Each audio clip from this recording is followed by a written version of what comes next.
Eti-ziriqda ishlaydigan kishilardan tashkillangan namorat bo'lgan Xitoy bugungi kunda texnikasi bilan tunilgan bir rolchiga aylandi. 1990-yillar va 2000-yillarda Xitoyning qurol sistemasi va harbiy uskunalari kona, Rossiya va hatto Sovet sistemalarining taqdidlaridan boshqa narsa emas edi. Xitoy asosan Moskvadan kelgan import qurollarga tayinatdi va o'zining sistemasini ishlab chiqarish iqtidori asosiy jihatdan yo'q edi. Ammo yaqinqi davrda iqtisodiy va texnika jihatdan kuchayotgan Xitoyning davlat egiligidagi tizgin uchqu aeroplan shirkatlari muhim harbiy sotquchiga aylandi. Tizgin uchqu aeroplanlar zamonaviy urush va bexatarlik strategiyalarining ayrilmas bir qismiga aylanganligini hammamiz bilamiz. Biz tizgin uchqu aeroplanlarning Qorabog' urushida, Rossiya Ukraina urushida va Afrikadagi to'qinishlarda unumli ishlatilganligini ko'rdik. Dunyodagi oldingi qatordagi tizgin uchqu aeroplan eksport qiluvchilar orasida Turkiya, Amerika, Eron va Isroiliya qatorliq danglik rolchilarga egashgan Xitoy tez suratda kuchli raqobatchi sifatida ikkinchi o'ringa o'tdi. Turkiyadan keyin Xitoy eng ko'p odatdagi tizgin uchqu va qurolliq tizgin uchqu eksport qilgan davlatlar qatoridan o'rin oldi. Ondaqda Xitoy nima uchun va qanday qilib tizgin uchqu aeroplan texnikasida shuncha tez taraqqiy qildi? Xitoy eksport qilgan tizgin uchqu aeroplanlar qaysi davlatlarda ishlatilyapti? Va bu ahvol yer shariviy kuch tamponligiga qanday ta'sir ko'rsatdi? Bular biz izlanayotgan ham dunyo qiziqadigan savollar. 2000-yillarning 5-idan boshlab Xitoy davlat qo'llagan strategik mablag' silish orqali tizgin uchqu aeroplanlarini taraqqiy qildirish va ishlab chiqarishda tez suratda ilgariladi. Dastlabda cheklik texnikalik iqtidor bilan boshlagan Xitoy 2010-yildan keyin yer shari bozorida mustahkam o'ringa erishdi.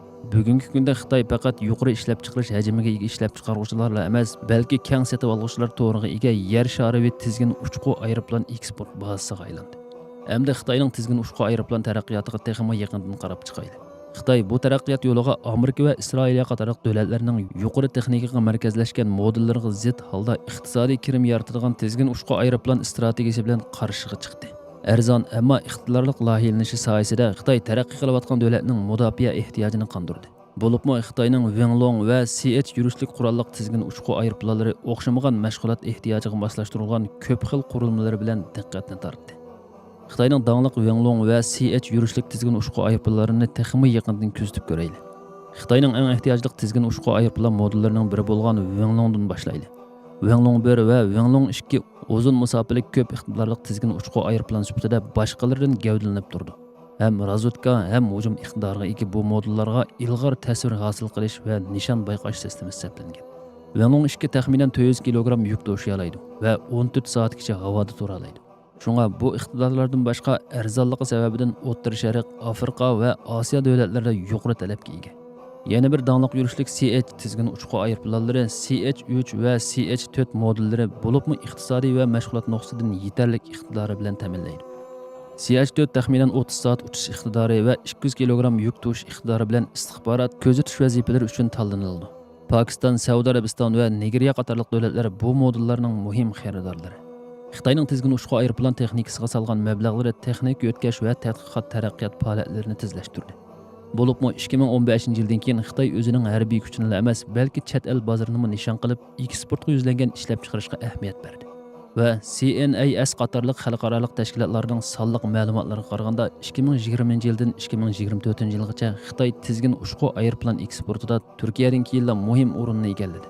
Xitoy eksportga cheklik siyosiy shartlari va arzon baho siyosati sababidan nurg'un davlatlar uchun asosli tanlovchiga aylandi. Xitoyning tizgin uchqu aeroplan strategiyasini faqat iqtisodiy emas, balki jo'grafiylik siyosiy harakatmi deb qarashga bo'ladi.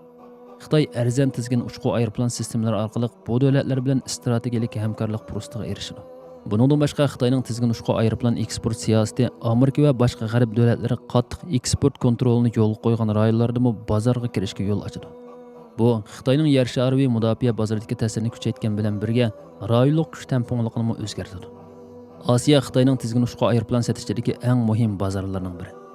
Jo'grafiylik siyosiy jiddiyliklar, chegara talash tortishlari va bexatarlik ehtiyoji Xitoyning arzon va iqtidorli tizgin uchqu aeroplanining hal qilish choralariga bo'lgan ehtiyojini oshirdi.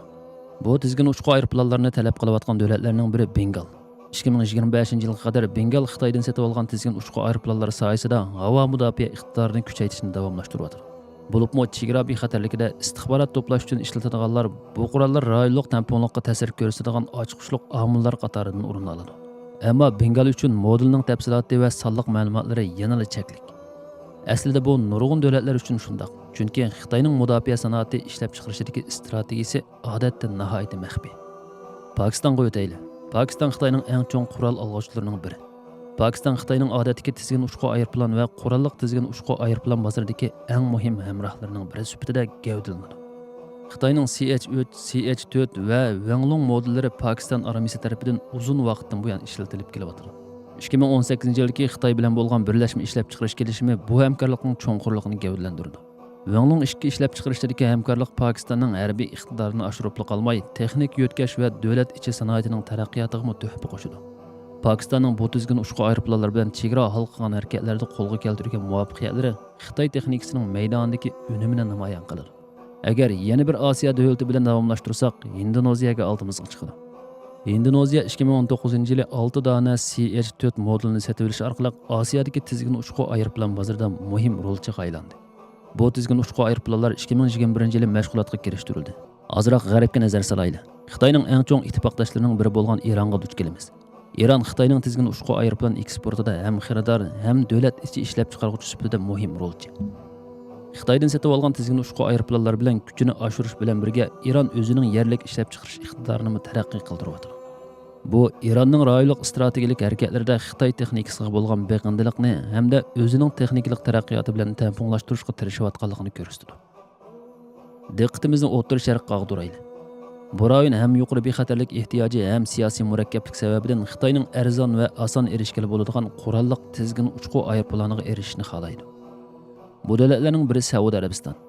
2014-yildan boshlab Saudiya Arabiston CH-4 va Wanglong modellarini ishlatyapti. Bu qurolliq tizgin uchqu aeroplanlar Yamandagi to'qinishlarda muhim hujum harakatlarini olib bordi. Xitoyning O'rta Sharqdagi yana bir xaridori Arab Birlashma Amirligi. Bu davlat Xitoyning tunji tizgin uchqu aeroplan xaridorlari qatoridan o'rin oladi. 2011-yildan boshlab Wanglong 1 va Wanglong 2 modellarini ishlatgan Birlashma Arab Amirligi rayonlik to'qinishlarda unumli rolni joriy qildira oldi. Birlashma Arab Amirligi va Saudiya Arabistonning Xitoy tizgin uchqu aeroplanlariga bo'lgan ishonchisi Xitoyning O'rta Sharq bozoridagi o'rnini kuchaytganligidan derak beradi deyishga bo'ladi. Yana bir cho'ng O'rta Sharq davlati Misr. 2016-yildan boshlab Misr Sinay rayonida Wanglong 1 va Wanglong 2 ni o'rinlashtirdi. Misr yana bu qurolliq tizgin uchqu aeroplanlarini Liviya chegarasi bo'yicha aktiv ishlatib keldi. Iroqning Xitoyning xaridorlaridan biri ekanligini bilamiz. 2015-yili Iroq Xitoydan yetkazilgan 8 dona CH-4 tizgin uchqu aeroplani bilan chegara bexatarligini kuchaytirdi. Bundan boshqa 2024-yili u CH-5 modeli bilan armiyani zamonaviylashtirish tirishchiligiga boshlagan Iroq Xitoy texnikasini eng yangi shaklda ishlatishga tirishmoqda. Undaqda Sharqdan keyin diqqatimizni Afrika qit'asiga ag'diraylik. Afrika Xitoy tizgin uchqu aeroplan eksporti uchun yangidan gullanayotgan bozor sifatida gavdalanmoqda. Algeriya 2018-yildan boshlab o'z ambiriga CH-3, CH-4, CH-5 va Wanglong 1, Wanglong 2 qatorliq qurolliq tizgin uchqu aeroplanlarini qo'shdi. Nigeriya 2015-yildan boshlab Nigeriya Boko Haramga qarshi kurashida CH-3A va Wanglong 2 tizgin uchqu aeroplanlarini aktiv ishlatmoqda. 2020-yili va 2023-yildagi yangi sotib olish orqali bu iqtidorni texnik kuchaytganligini qo'shimcha qilishga arziydi. Efiopiya Tigray to'qinishida Wanglong tizgin uchqu aeroplanlari ishlatilgan. 2021-yildagi suratlar va sun'iy hamroh suratlari bu hujumlarni dalilladi. Bu Xitoyning Afrikadagi harbiy ta'sirining qanchalik oshqonliqni emas, balki bu uchurni qanchalik maxfiy tutishga tirishayotganligini ko'rsatib berdi.